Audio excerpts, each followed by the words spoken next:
जब भी कोई बड़ी टेक्नोलॉजिकल क्रांति होती है ना, तो वो सिर्फ नई मशीनें नहीं बनाती। नहीं, वो तो पूरी दुनिया का नक्शा ही दोबारा बना देती है। तो आज हम इसी पैटर्न को समझने की कोशिश करेंगे कि कैसे इतिहास का एक ही नियम बार बार दोहराया गया है। जो तकनीक में सबसे आगे बढ़ता है, वही दुनिया पर राज करता है। ये जो लाइन है ना, ये हमारे आज के विश्लेषण का सार है। देखिए, इतिहास सबसे ताकतवर को इनाम नहीं देता, बल्कि उसे देता है जो भविष्य को सबसे पहले पहचानता है और उसके हिसाब से खुद को बदल लेता है। यही वो एक नियम है जिसने बड़े बड़े साम्राज्यों को बनाया भी है और गिराया भी है। तो हमारी कहानी में 4 बड़े मोड़ हैं, 4 क्रांतियां, जिन्होंने दुनिया को हमेशा हमेशा के लिए बदल कर रख दिया। भाप के इंजन से लेकर आज की सोचने वाली मशीनों तक, हर एक मोड़ पर दुनिया की ताकत का जो संतुलन है वो पूरी तरह से बदल गया। चलिए अपनी यात्रा शुरू करते हैं 18वीं सदी से। एक ऐसी दुनिया की कल्पना कीजिए जहां तरक्की की रफ्तार इंसानों और जानवरों की ताकत तक ही सीमित थी। लेकिन फिर एक नई शक्ति का जन्म हुआ, भाप, और इसने सचमुच सब कुछ बदल दिया। मतलब 1760 से पहले दुनिया की सारी तरक्की इंसानी और जानवरों की मांसपेशियों पर टिकी थी। ग्रोथ की एक नेचुरल लिमिट थी जिसे कोई तोड़ नहीं सकता था। और फिर आई भाप की शक्ति, एक ऐसी ताकत जिसने उत्पादन की सदियों पुरानी बेड़ियों को जैसे एक ही झटके में तोड़कर रख दिया। तो सवाल ये उठता है कि ये क्रांति ब्रिटेन में ही क्यों हुई, कहीं और क्यों नहीं? वजह ये थी कि वहां सही वक्त पर सही चीजें एक साथ आ गईं। मतलब देखिए, जमीन के नीचे कोयले का खजाना था, पैसा लगाने के लिए एक मजबूत बैंकिंग सिस्टम तैयार बैठा था, और सबसे जरूरी, एक स्थिर सरकार थी जो नए नए आइडियाज और आविष्कारों को बढ़ावा दे रही थी। बस इन सब चीजों ने मिलकर ब्रिटेन को दुनिया का पहला इंडस्ट्रियल सुपर पावर बना दिया। और इसका नतीजा ये हुआ कि ब्रिटेन दुनिया का कारखाना बन गया। भाप की शक्ति ने सिर्फ फैक्ट्रियों को नहीं चलाया, बल्कि एक पूरे साम्राज्य को ताकत दी। एक ऐसा साम्राज्य जिसका सूरज कभी नहीं डूबता था। लेकिन भाप तो सिर्फ एक शुरुआत थी। अगली क्रांति ने भाप की शक्ति को एक नया आयाम दिया, रफ्तार और कंट्रोल का। अब दुनिया बिजली से रोशन होने वाली थी।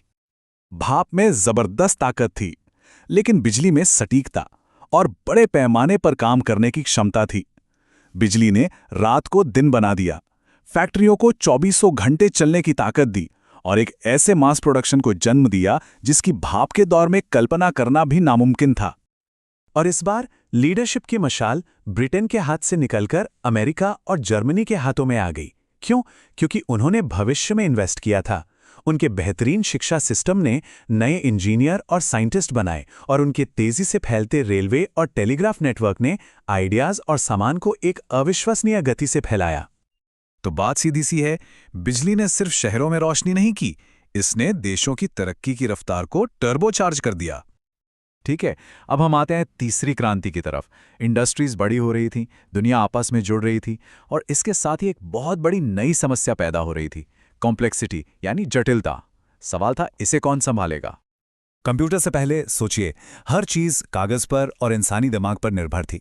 गलतियों की गुंजाइश बहुत ज्यादा थी और रफ्तार बेहद धीमी। कंप्यूटर ने आकर इस इंसानी रुकावट को ही हटा दिया। ऑटोमेशन और हाई स्पीड प्रोसेसिंग के साथ उन्होंने डिजिटल इकोनॉमी का दरवाजा खोल दिया। और इस डिजिटल दौर में अमेरिका और जापान ने दुनिया को रास्ता दिखाया। उनकी कामयाबी का राज कोई एक चीज नहीं थी, बल्कि एक पूरी स्ट्रैटेजी थी। रिसर्च में भारी भरकम निवेश, यूनिवर्सिटीज और इंडस्ट्रीज के बीच एक मजबूत पार्टनरशिप, और नई टेक्नोलॉजी को अपनाने का जबरदस्त हौसला। एक बात समझना बहुत जरूरी है, कंप्यूटर का शुरुआती और असली असर जॉब्स खत्म करना नहीं था। उनका असली काम था मुश्किल सिस्टम से इंसानी गलतियों और धीमी रफ्तार को हटाना। और अब हम आते हैं आज के दौर में, चौथी क्रांति। और सुनिए, ये पिछली 3 से बिल्कुल अलग है। आइए समझते हैं कैसे।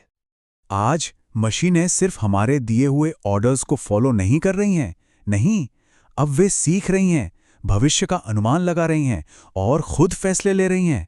यही है एआई। ये हमारे हाथों की जगह नहीं ले रहा, ये हमारे दिमाग की जगह ले रहा है।